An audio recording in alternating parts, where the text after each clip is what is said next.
Adik-adik semuanya, masih semangat malam ini?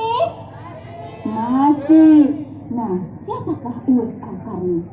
Uwais Al-Qarni adalah seorang pemuda yang tinggal di pinggir kota Yaman. Ia tinggal bersama dengan ibunya. Ibu Uwais Al-Qarni bukan ibu biasa.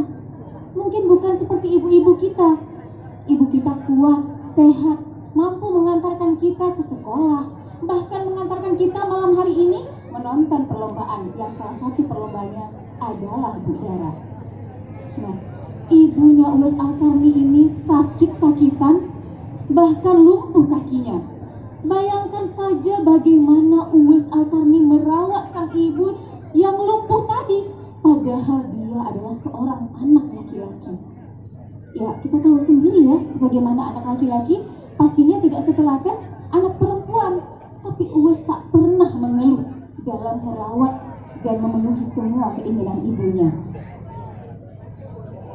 Uwais, ambilkan air untuk ibu, nak. Ibu ingin mandi. Uwais, buatkan roti dan masak untuk ibu, nak.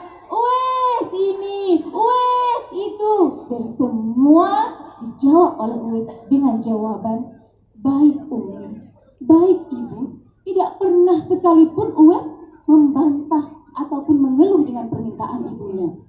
Masya Allah. Adik-adik semua dan teman-teman sekalian, Uwais Al-Qarni pada suatu hari ia duduk bersama dengan ibunya. Pura-puranya dia sedang sampai sore. Sambil memijit ibunya, terjadilah sebuah percakapan antara Uwais dan ibunya. Percakapan itu dimulai dengan perkataan sang ibu, "Anakku Uwais, ibu sudah tua, nak. Ibu sakit-sakitan, nak. Tapi ada satu permintaan ibu kepadamu yang semoga saja dapat engkau kabulkan. Sebelum ibu dipanggil Allah, ibu ingin sekali menuju ke Baitullah, melihat Ka'bah dan ibadah di tanah suci." Mendengar apa permintaan ibunya, Uwais pun terkejut. Jantungnya berdebar. Kayak lagi lihat polisi lagi razia di pinggir jalan kalau nggak bawa STNK sama SIM, ya, deg-degan. Nah, Uwais pun menjawab untuk tidak mengecewakan ibunya, "Bu, berdoalah kepada Allah agar aku mampu memenuhi keinginanmu."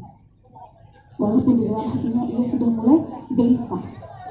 Maka pada hari itu pun Uwais berpikir, "Ya Allah, bagaimana caranya aku dapat mengabulkan permintaan ibuku? Aku miskin, tidak punya harta, tidak punya kendaraan yang bisa mengantarkan ibuku dari Yaman menuju Mekah, tidak punya uang untuk membeli perbekalan."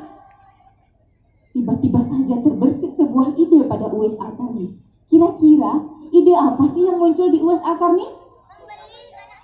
Membeli anak sapi 100 buat penonton yang di depan. Uwais Al-Qarni sayang ibunya, beri semua yang ibu minta. Ibunya ingin tunaikan haji. Ke pasar Uwais pergi, anak lembu dibeli. Untuk apa dia membeli anak lembu? Masya Allah, 100 untuk menaiki bukit. Dia turun bukit. Uwais Al-Qarni angkat anak lembunya, turun naik bukit pagi dan senja, mengangkat lembu setiap hari, mengantar ibu tunaikan haji. Iya, Uwais selalu mengangkat anak lembunya pagi sore, ya, pagi sore selalu seperti itu. Ternyata dia berlatih untuk melatih kekuatan ototnya.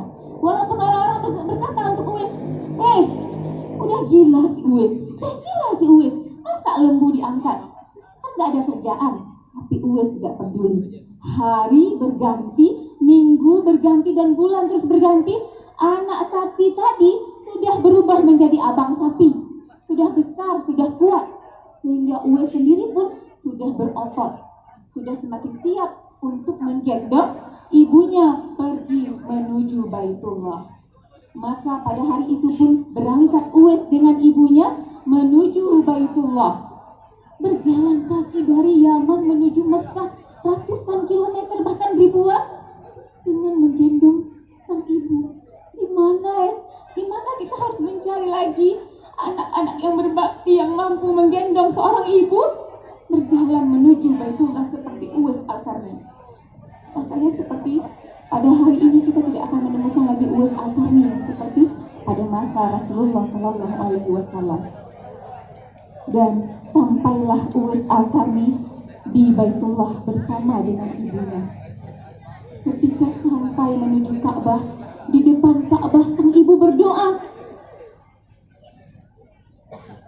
"Ya Allah, terima kasih Engkau telah mengabulkan permintaanku menuju Baitullah.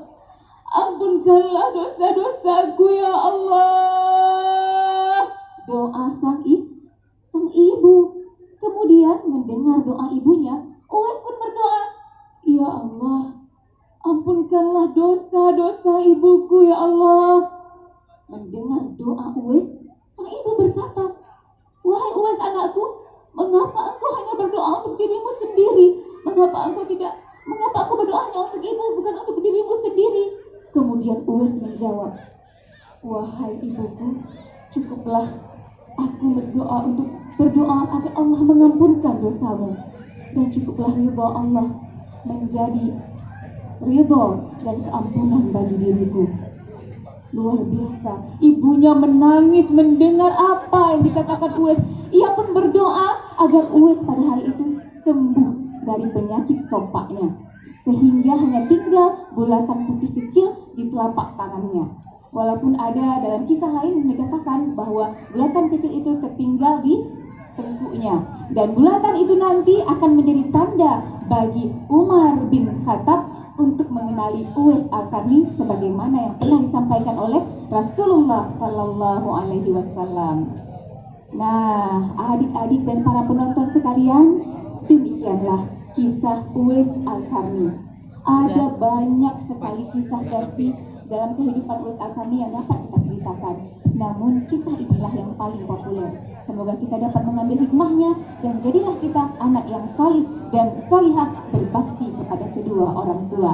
Demikian cerita Budara hari ini. Budara mohon pamit. Jazakumullahu khairan katsiran. Wassalamualaikum warahmatullahi wabarakatuh. Waalaikumsalam warahmatullahi wabarakatuh.